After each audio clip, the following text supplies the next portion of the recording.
몬테리진 캡슐, 천식 동반 알레르기 비염 복합치료제 몬테리진을 소개합니다. 천식과 알레르기 비염은 모두 만성 염증성 기도질환으로 서로 밀접하게 연관되어 있으며 천식 환자의 최대 80%에서 알레르기 비염을 동반합니다. 이와 같은 연관성으로 인해 천식과 알레르기 비염은 통합적인 관리가 필요합니다. 몬테리진은 3상 임상을 통해 알레르기 비염에 대한 효과를 입증하였습니다. 통연성 알레르기 비염 증상이 있는 15세 이상의 천식 환자에서 몬테리진 캡슐은 몬테르카스트 단일제에 비해 주간의 코증상 점수를 약 20% 개선하였습니다. 몬테르카스트와 레보세테리진의 병용 투여는 레보세테리진 단일제에 비해서도 비염 증상 개선에 효과적이었습니다. 병용 투여군에서 단일제 투여군 대비 알레르기 비염의 주간, 야간, 복합 코증상이 모두 유의미하게 개선되었습니다. 몬테리진 캡슐은 폴리캣 기술을 이용한 몬테르카스트와 레보세티리진의 복합제로 천식 동반 알레르기 비염 치료 복합제입니다. 몬테리진은 유코트리엔과 히스타민의 작용을 함께 차단하므로 알레르기 비염 치료에서 상호 보완작용을 기대할 수 있습니다. 천식과 알레르기 비염은 밀접하게 연관되어 통합치료가 필요한 질환입니다. 몬테르카스트와 레보세티리진 복합제인 몬테리진은 각 성분 단일제에 비해 비염 증상 개선에 효과적이며 천식과 알레르기 비염 동반 환자의 비염 치료에 적합한 약물입니다. 감사합니다.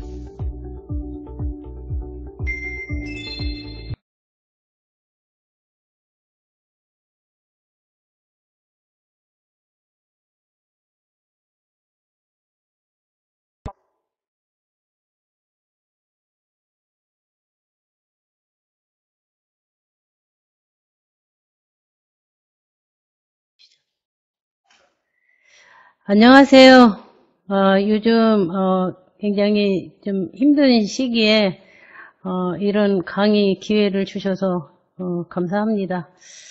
같이 아마 고민해보고 같이 생각을 해봐야 되지 않을까 이렇게 생각합니다. 이제 소아과 의사의 이제 전망이 날이 갈수록 소아과 의사는 많아지고 출산율은 계속 감소하고 또 우리 소아과 전문의들도 서로 경쟁에 놓여 있습니다.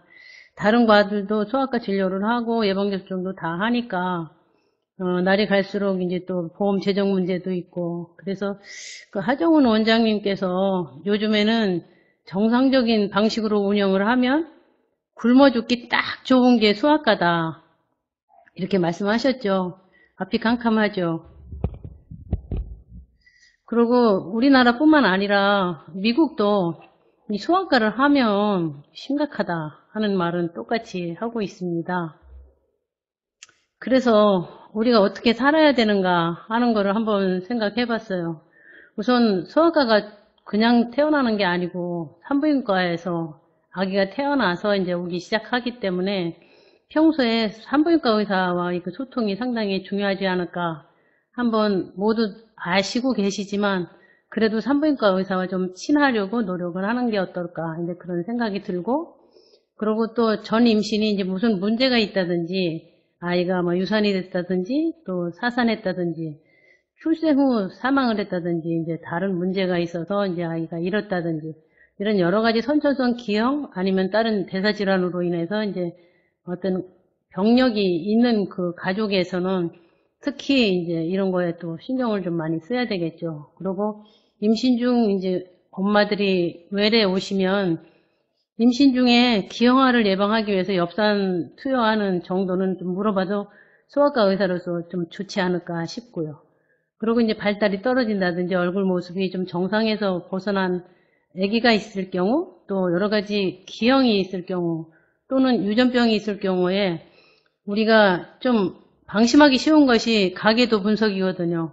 특히 우리나라는 그 가계도 집에 유전병 환자가 있었는지 그런 거를 단도직입적으로 이제 유전병 환자가 있느냐고 물어보는 것보다는 혹시 이제 발달이 떨어진 아기가 있는지 이제 그 가계도 그 묻기 전에 이제 유전병이 있어요? 이렇게 묻는 것보다는 혹시 멀미하는 사람이 있어요? 미토콘드리아 이제 질환이 있을 경우에는 차만 타면 이제 멀미를 하거나 자기가 운전하면 괜찮은데 남이 운전하는 데를 타면 이제 힘든 사람들 또 아니면 가족력에 편두통이 있는 사람들 이런 사람들은 어떤 그 미토콘드리아 대사 질환과 이제 관련되는 수가 많기 때문에 가계도를 이제 그리는 것도 좋고 또 하나는 좀 물어보죠.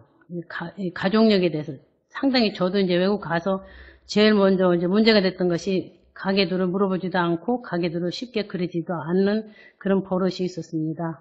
그래서 이제 아이들이 혹시 이제 병원을 찾거나 좀 발달이 문제가 있거나 경련을 한다든지 아니면 이제 어떤 가족에 어떤 문제가 있을 경우에 가계도를 한 번쯤 물어보고 적어도 이 가계도가 적어도 새 제너레이션이 그려지게 이렇게 좀 물어봐야 되는 것이 아마 가장 기본이죠. 그래서 혹시 그 엄마 아빠가 아이들의 엄마 아빠가 다 같은지 다른지도 꼭 물어봐야 됩니다. 그래서 조금 힘들기는 하지만 이런 가계도에서 좀 신경을 쓰면 많은 유전성 백그라운드를 쉽게 우리가 파헤쳐 나갈 수 있습니다. 그래서 이제 출생 시 우리 산부인과 선생님들이 이제 아기를 이제 태어나게 하면서 우리가 그 델리버리 룸에서부터 우리가 볼 수 있다면 가장 좋고 이제 거기서 물론 시작하는 것이 이제 앱과 소코아부터 이제 아기들이 이제 문제가 되고 우리 산부인과 선생님들과 가까이 있지 않을 경우에는 이게 쉽지는 않지만 그래도 산부인과 선생님들과 친해지려고 노력하는 것이 아마 우리 소아과 의사로서의 아마 앞으로의 그 발전과 진취적인 그 계획에 상당히 도움이 되지 않을까 이런 생각을 합니다. 그래서 이제 저는 한국에서는 태어난 아기가 병원에 찾기까지는 절대로 소아과 의사들은 산부인과를 간다는 생각을 하지 않았는데 미국에는 소아과 의사들이 벌써 산부인과에 가서 아기를 엄마 방에 가서 봐주는 걸로부터 시작해서 소아과 의사가 그 엄마들과 그 친분 관계가 또 그 서로 관계가 이루어지는 거를 이제 보고 우리도 조금 뭔가 적극적이어야 되지 않을까 이런 생각을 하게 됐습니다. 그래서 이제 우리 다 알죠. 애기들 그 산부인과 엄마 방에 가서 한번 쭉 본다는 거 머리 끝에서 발끝까지 우리가 꼭 체크해야 될 이런 사항들 꼼꼼히 챙겨서 물론 다 알죠. 그래도 다시 한번 확인하고 엄마하고 또 이렇게 서로 의사소통을 하고 또 어려운 점이 있다면 같이 풀어나가는 것이 우리 소아과 의사가 산부인과 의사와의 그 첫 만남으로부터 시작해서 아기와 연결되는 인연이 된다고 생각합니다. 그래서 저는 이제 아기들이 태어나면 이제 당연히 자라고 그 다음에 발달이 돼 가는데 그거를 이 표가 혹시 이제 도움이 되실지 모르겠어요. 아기가 이제 금방 태어나서 엎드려 있으면 머리를 든다. 이것이 금방 이제 태어나서 그 해야 될 그 개월수에 하지 않고 몇 개월 지나서 이렇게 한다면 이 발달 체크 하나하나가 우리 진단에 일단은 아주 중요한 단서가 되지 않을까. 우리가 뭔가 이거 신경 써야 되겠구나 하는 거를 한번 이제 짚고 넘어가기 위해서 저희 그로스 앤 디벨롭먼트를 갖다가 이런 차트화해서 얘가 몇 개월에 할 거를 몇 개월에 늦게 해서 하는구나 이런 거를 한눈에 볼 수 있는 이런 차트를 이제 처음부터 갖고 있다면 시간이 지금 우리 바쁘잖아요 살면서. 근데 일일이 다 검사를 안 하더라도 이제 얘가 이제 3개월이 돼서 왔다 그러면은 이제 아기가 목을 가눌 수 있는가 젖병을 알아보는가 서로 이렇게 얼굴을 보면 눈을 마주치는가 이런 그런 간단한 거가 각 개월에 자기 나름대로의 어떤 이런 도표 하나를 갖고 있다면 시간을 많이 허비하지 않으면서 우리가 접근하기가 쉽지 않을까 해서 이 그로스 앤 디벨롭먼트의 그 차트를 한번 선을 보입니다. 그리고 이제 아이들 건강 점검표 다 알고 계시죠? 태어나서 이제 어떤 검사를 해야 되고 그 다음에 6개월 정도 되면 우리가 빈혈 검사를 해야 되고, 9개월 되면 뭐 이제 미국 같으면 연중독, 그러고 이제 돌이 됐을 때는 이제 우리가 이제 연중독, 미국 같으면 연중독 검사, 그 다음에 이제 소변 검사, 그리고 비형간염이 면역이 생겼는지 이 정도는 아마 검사를 해야 되지 않을까.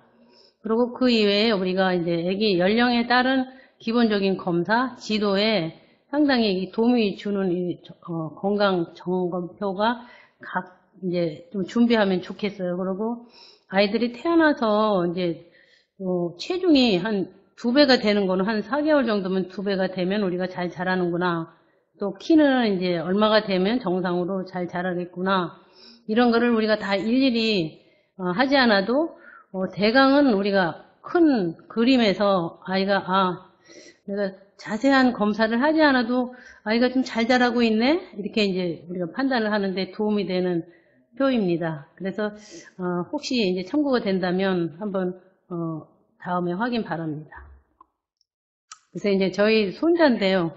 태어나서 이제 우리 손자들이 이렇게 자라는 거를 보고 이 아이들이 이제 이 성장과 발달이 우리가 이 소아과 의사의 생명이라고 볼 수 있죠. 그래서 일일이 아이들이 그냥 감기로 왔더라도 이 발달을 확인하고 또 다른 문제로 왔더라도 또 예방접종으로 왔더라도 꼭 발달과 성장을 같이 체크하는 그런 여유가 있었으면 좋겠습니다. 그리고 이제 아이들이 태어나면 제일 먼저 보는 선생님들이 산부인과 의사다 보니까 신생아 스크리닝 검사에 대해서 산부인과에서 거의 이제 먼저 마주치지만 이 문제가 있을 경우 산부인과 선생님들이 치료를 하는 것이 아니고 소아과에서 뭔가 해야 되는데 우리 소아과 선생님들은 이런 신생아 스크리닝 검사에서 가장 기본적이고 가장 환자가 증세가 있기 전에 진단을 내릴 수 있는 가장 좋은 기회인데도 불구하고 우리가 자주 접하지 못하는 거에 대해서 다시 한번 아마 생각을 하고 아이들이 만일 다른 데서 검사를 했더라도 아이가 선천성 대사검사 이상 없었죠? 하고 한번 확인을 하고 또 그거에 대해서 만약 이상이 있었다면 어떻게 했는지 좀 적극적으로 나갔으면 좋겠습니다. 그래서 이제 신생아 검사는 이게 태어나면 우리가 바로 아기들이 자라서 어떤 검사를 이제 시작하면서 피 한 방울로 아니면 소변 마른 거 하나로 이거를 우리가 바로 검사를 한두 가지가 아니고 4, 50가지에서 또 100가지 이상 이런 검사를 한꺼번에 쉽게 할 수 있는 그런 아이디어거든요. 그래서 우리가 이게 선천성 대사검사 동영상을 어떻게 해야 되죠? 동영상은 안 돼요.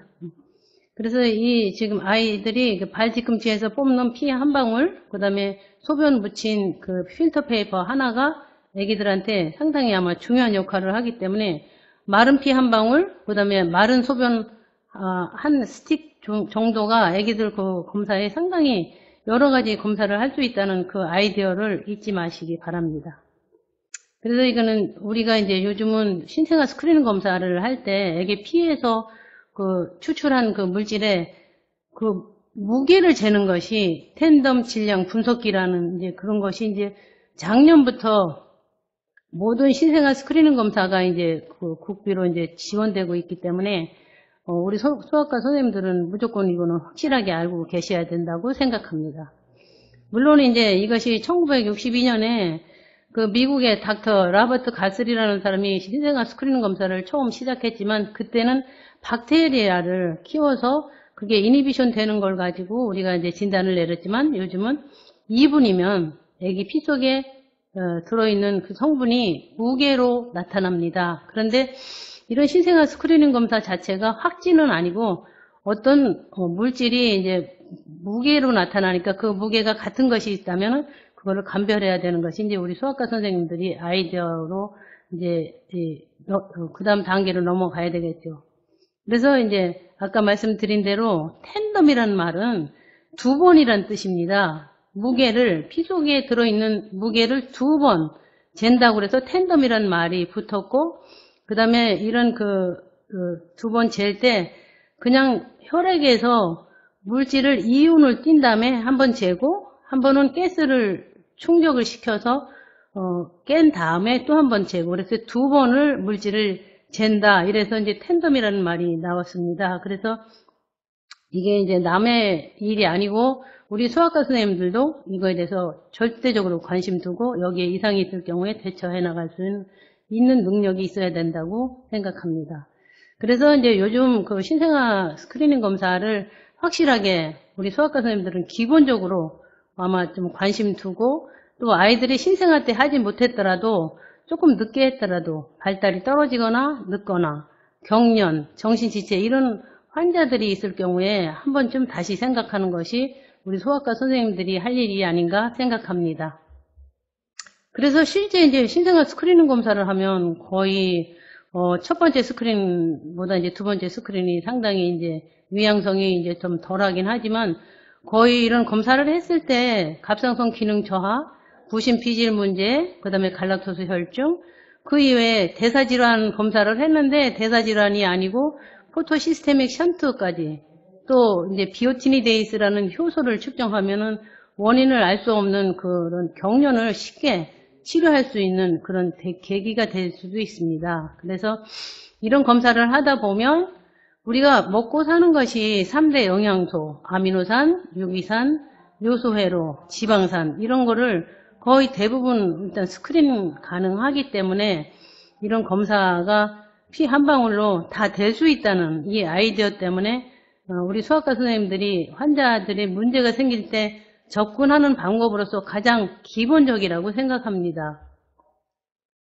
그리고 이제 이러다 보니까 이제 요즘은 이제 외래에서 또 DNA를 이용해서 이제 하는 검사들이 많죠. 급성 설사 원인균 선별 검사. 그래서 대변만 묻혀서 DNA 추출해서 검사하면 그날 검사가 나오죠. 그리고 호흡기 바이러스 19가지를 콧물로 여러 가지 할 수 있고, 폐렴도 콧물로 검사를 하면 그날로 실시간으로 검사를 할 수 있기 때문에 저희 병원도 대학병원은 아니지만 가장 빨리 이런 검사를 확실하게 콧물로 하니까 애기들한테 크게 막 힘들지도 않고 쉽게 검사를 해서 치료에 임하는 그 태도라든지 아니면 치료를 빨리 하기 전에 진단을 정확하게 내리는데 아마 상당히 획기적인 그런 발전이 그 콧물에서 아니면 그 대변에서 직접 그 DNA를 채취해서 검사를 하는 것이 상당히 우리가 적극적으로 우리가 살아나가는데 중요하고 또 앞서 나가는 그런 길이 아닐까 생각합니다. 그리고 이제 요즘 성조숙 또 뭐 사춘기, 우리가 항상 애기들 보면 아이들이 애기들이 이제 벌써 이제 유방에 이제 변화가 오고 또 이제 키에 변화가 올 때 다 일일이 좀 신경 써서 우리가 관심을 둬야 될 때가 성조숙 또 이제 사춘기. 또 이때 물론 이제 골 연령을 재서 앞으로 다 큰 키가 얼마나 되겠는가 이런 거를 미리 이제 확인하는 것도 중요하고, 또 키가 작은 아이들에 대한 이런 관심이 아마 우리 서학과 선생님들은 항상 이거를 언제부터 하는 게 아니고, 큰 병원에 가서 해야 될 게 아니고, 우리가 잘 먹는 것부터 시작해서 엄마 아빠가 작은 것부터 시작해서 가장 기본적인 이제 아기들의 그 데이터에 대해서 관심을 가지고 아마 접근한다면 아기들뿐만 아니고 이제 부모님들한테도 상당히 아마 호응을 갖게 되지 않을까 이렇게 싶습니다.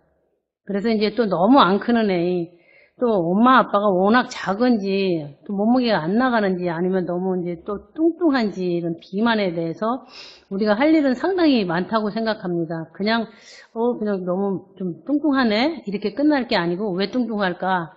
원래 뚱뚱한 아이인가? 아니면 뭐가 잘못돼서 그런가? 아니면 요즘 이제 식사 습관 때문에 그런가? 여러 가지 이제 아마 확인을 할 것이 이제 우리 소아과 의사들이 갈 길이 아닌가 싶습니다. 그리고 이제 예방접종은 소아과에서만 하는 게 아니라는 거. 우리 평생 엄마 아빠도 또 저희들 자신도 우리가 10년마다 저도 이제 예방접종을 어릴 때 하고 안 하다가 이제 미국 가서 10년마다 다시 강제로 예방접종을 맞게 됐는데, 그 예방접종을 어른 돼서 맞을 경우 우리가 나 자신도 맞아야 되겠구나.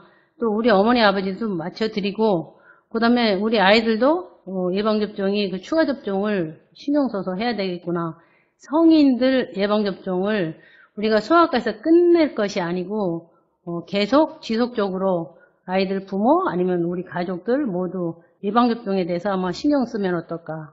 그래서 이제 사춘기 성인 예방접종 가까운 이제 병원이 있는 데서는 이런 걸 이미 하고 계시겠지만 이렇게 성인 예방접종에 대해서 소아과에서도 지속적으로 연결되면 어떨까 이런 생각을 합니다. 그리고 이제 일반 소아과 의사는 진짜 살기 힘들죠. 그러고 이제 앞으로 나갈 길이 신생아만 보는 세부 전문의, 신생아들은 다른 의사 선생님들이 함부로 이제 못 보기 때문에 경쟁력이 있지 않을까. 또 소아응급의학, 또 심장, 내분비, 알레르기, 신장 이런 여러 가지 소아과 의사에게는 경쟁 상대로 우리가 나가는 경쟁력 있게 잘하는 것이 아마 이런 그 소아과 일반 소아과 이외에도 다른 거에 우리가 관심을 둬야 되는 것이 아닌가 이렇게 생각합니다. 환자가 이제 자꾸 줄어드니까 많이 걱정되고 지금 요즘같이 이제 환자가 없으니까 뭘 할까 걱정하지 말고 지금 환자가 없어서 공부할 시간이 많아졌구나 이렇게 한번 생각하고 희망을 잃지 말고 무엇이든지 해보자. 아직 포기하기는 너무 이르지 않을까 이런 생각을 하게 되고 또 소아과 의사의 그 도움을 기다리는 사람이 생각보다는 많아요. 물론 이제 숫자가 줄어들었지만 그 환자 하나하나 우리가 더 성실하게 임할 수 있고 더 폴로업 하는 그 좋은 기회가 되지 않을까. 그리고 죽기를 각오하면 우리가 다시 살아나지 않을까 이런 생각을 합니다. 소아과 의사 어떻게 살아야 하나요? 산부인과와 가까워져야 되고 미수가 작은 애기 그 다음에 신생아 스크리닝 발달 지원 자폐 선천성 기형 이런 것도 우리가 다 관심을 가져야 됩니다. 만일에 두 번째 하고 세 번째 발가락이 붙었다.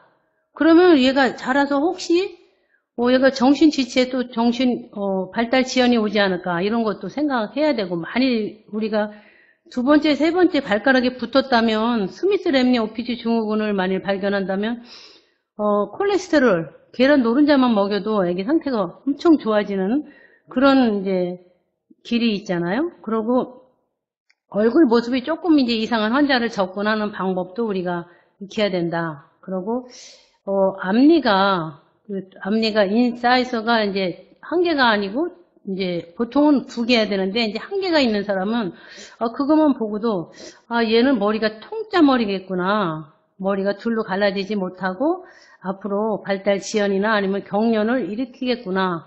이제 이런 그런 우리가 작은 그 단서가 어떤 병을 진단할 수 있는 그런 거에 대해서 우리가 더 자세히 접근하고 노력하는 것이 어떨까. 그리고 성장과 발달에 대해서 다른 과 의사보다는 완전히 다르게 우리가 접근해야 된다고 생각해야 됩니다. 그리고 의사도 정치에 관심이 있어야 하고 우리가 정치인이 되어야 되지 않을까. 다 같이 뭉쳐야 되고 그래서 소아과 전문의가 이제 다른 과 의사보다는 좀 다르다. 이런 거를 좀 우리가 준비를 해야 되고 이 성장과 발달에 대해서 이상이 있을 경우에 그냥 늦네? 이렇게 하지 말고 어떻게 해야 될까? 뭐를 해야 될까? 다시 한번 고민하고 뭔가 제안을 그러니까 대책을 제안을 해줘야 되지 않을까? 그래서 우리가 더 열심히 공부를 해야 되는 그런 방법이 되지 않을까 생각합니다.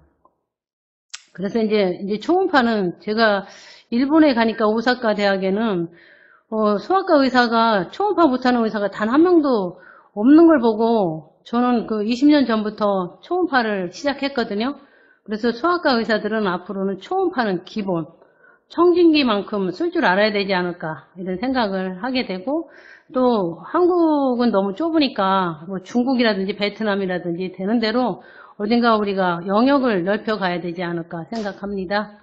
그리고 요즘 이제 미디어 사용해서 저도 이제 유튜브를 통해서 많이 알리고 있습니다. 여러분들도 유튜브에 대해서 관심 가지고 그냥 가만히 있지 말고 우리도 서로 알리고 서로 알려주고 또 서로 알려받고 서로 이런 아마 미디어를 통한 어떤 홍보도 또 아니면은 우리가 갖고 있는 그런 지식을 다른 우리 환자 보호자나 아니면 부모님들과 공유하는 것은 어떨까 생각합니다.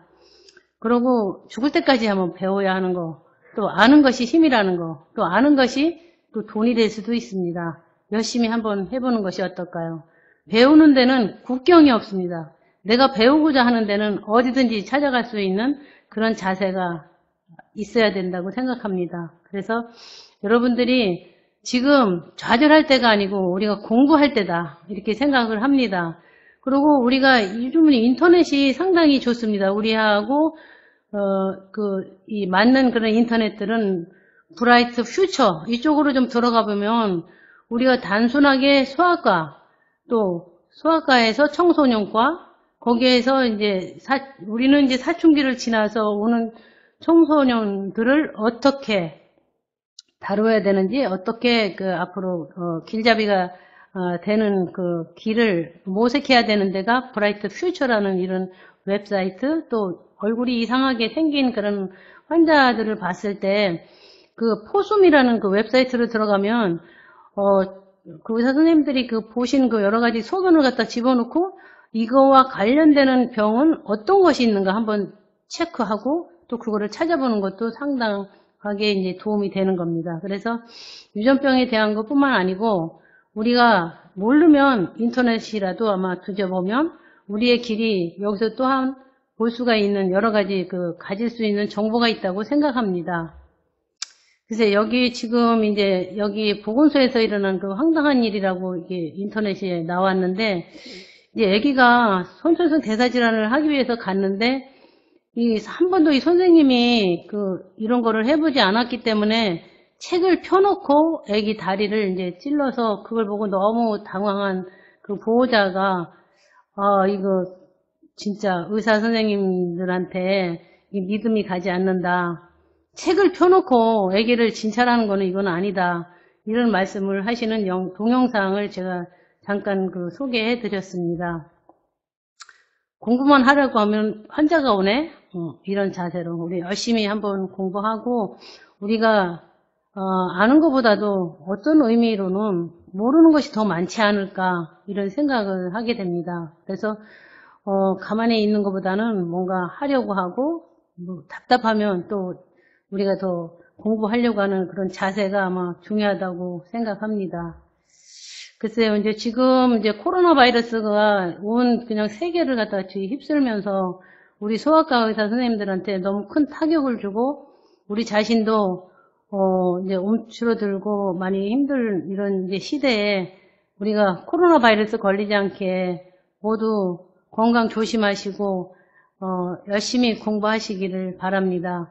작은 저의 경험이지만 제가 느낀 것은 우리가 열심히 하다 보면 또 하나하나 꼼꼼히 우리 애기들 진찰하다 보면 우리의 길이 일어나지 않을까, 우리의 길이 열리지 않을까 이렇게 생각합니다. 여러분 귀한 시간 내주셔서 감사하고 혹시 이제 애기들이 발달이 떨어지는 애들 또 잡혀 있는 애기들 뭔가 혼자 풀기가 조금 힘든 애기들 우리 다 같이 한번 상의하고 또 공부하고 우리가 알아보려고 노력하는 이런 자세로 우리가 시작하는 것이 어떨까 싶습니다. 감사합니다. 혹시 이제 지금 이게 지금 소아 청소년과를 이제 진료를 포기하고 다른 진료를 이제 하는 게 생존에 이제 어떻게 생각하느냐. 이제는 소아과만 갖고는 먹고 살기가 힘들다는 그 말씀이 많이 나오잖아요. 이 소아과도 다들 문제를 다 해결을 못하는데 문제가 있다고 생각해요. 우리가 할 일은 생각보다는 많다고 생각합니다. 그래서 자기가 모르면 그냥 집에 있지 말고 다른 데 가서 보세요. 한번 내가 시간을 좀 빼고 다른 데 성장 클리닉 가서는 무엇을 하는지 아니면 내분비에서는 어떤 병을 진찰을 하고 있는지 그 다음에 이런 신경과 또 우리가 여러 가지 우리가 보통 때 하지 않는 이런 거에 대해서 한번 좀 확인을 해보는 게 어떨까. 그리고 이런 검사도 그냥 청진기로만 하는 시대는 지났다고 봐요. 그래서 뭔가 검사도 우리가 가장 빠른 시간 내에 정확한 진단에 도움이 되는 이런 검사, 또 이런 것도 아마 생각을 해야 되지 않을까. 그 다음에 요즘 요즘 폐도 우리가 이제 폐 기능, 또 운동, 이런 것들이 전부 다 우리가 관심 가져야 되고, 그냥 폐 기능도 그냥 커서 할 게 아니고, 애기들한테 어느 정도 폐 기능이 이제 가능한 그 연령에 도달한다면 우리가 적극적으로 좀 같이 하는 것은 어떨까. 특히 이제 알레르기 환자들한테는 우리가 이제 이런 관심이, 우선은 이제 우리의 관심이 중요하다고 생각합니다. 그래서 우리가 이대로 죽을 수는 없습니다. 열심히 뭔가 해야 되고, 물어봐야 되고, 알아봐야 되고, 찾아봤으면 좋겠습니다. 감사합니다.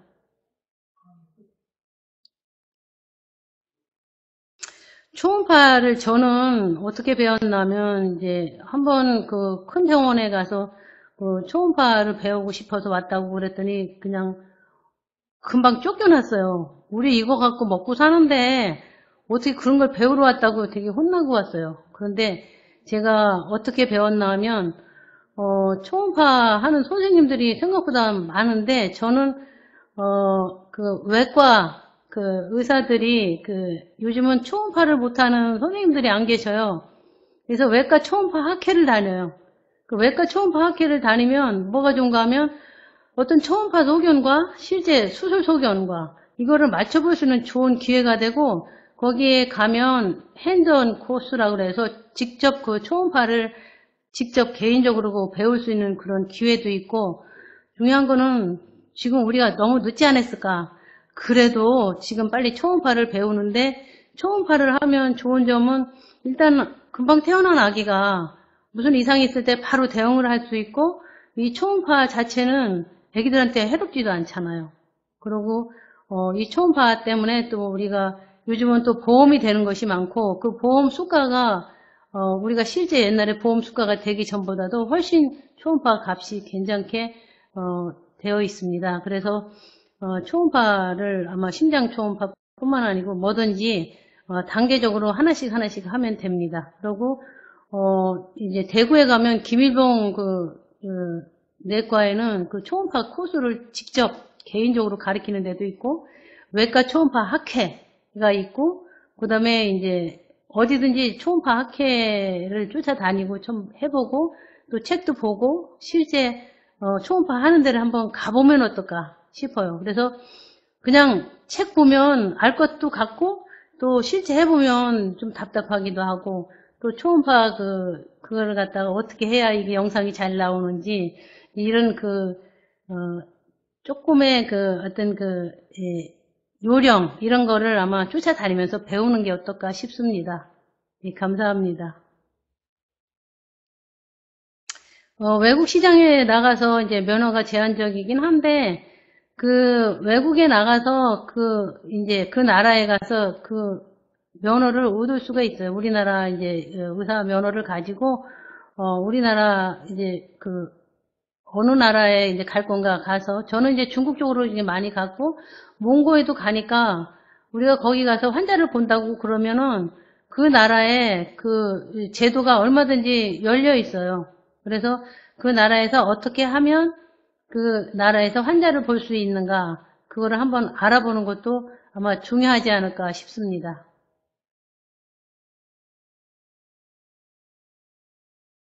네, 감사합니다. 제가 드린 강의가 조금이라도 좀 공부할 수 있는 조그만 자극이 되었으면 좋겠습니다. 감사합니다.